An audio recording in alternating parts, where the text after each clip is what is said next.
This person says, I'm not sure if they watched the recent abortion debate or not, or just wanted to kind of give their opinion, but I wanted to kind of talk through it because this is one of the most common responses I get when I talk about the ethics of abortion. They say, my problem with giving a fetus the same respect as a fully developed human being with regards to the nap is twofold. The first problem is the lack of a fully developed thalamus and other physiological limitations that prevent self-awareness, theory of mind, pain experience, etc. So the thing that's being laid out here, and this is a really common line that people arbitrarily draw in the sand for who deserves rights reciprocation, is self-awareness. Theory of mind, which could have different definitions I would need to ask them about, and the ability to experience pain. Those are the criteria needed to have an onus to reciprocate rights with them. The problem, the inconsistency here is that they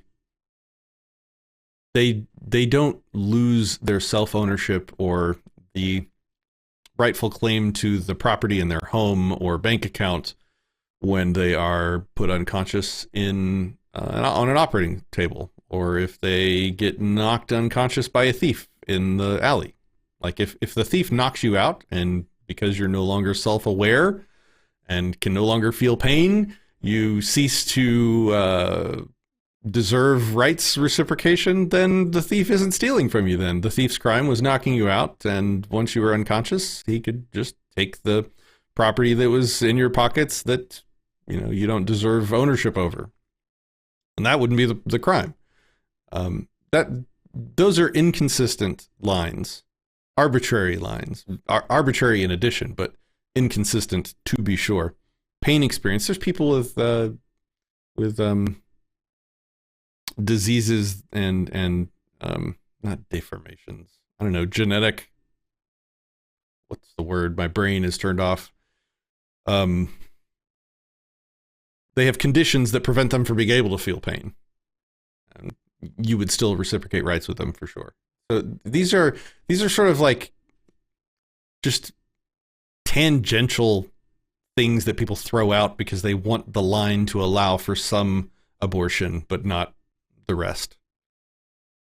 They say the second problem is that nobody has the right to live off the resources of another against their will, and the mother's right to evict should not be questioned regardless of whether there are technological limitations on the ability to sustain the life of the fetus once it is evicted from her womb.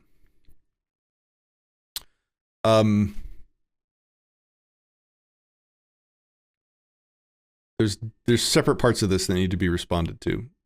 They say the second problem is that nobody has the right to live off the resources of another against their will, unless you're the person that took an action that put somebody in a state of sort of life dependence, life risking dependence.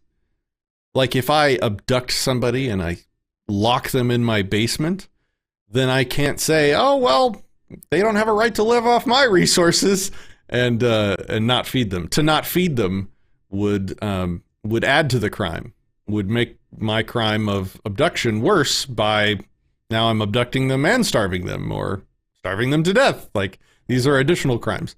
They absolutely have the right to live off my resources until, they are free and able, free of my coercion to begin with. So if you create a situation in which a person is dependent on you, you own the effects of your actions. You own that situation. You are and I hate that.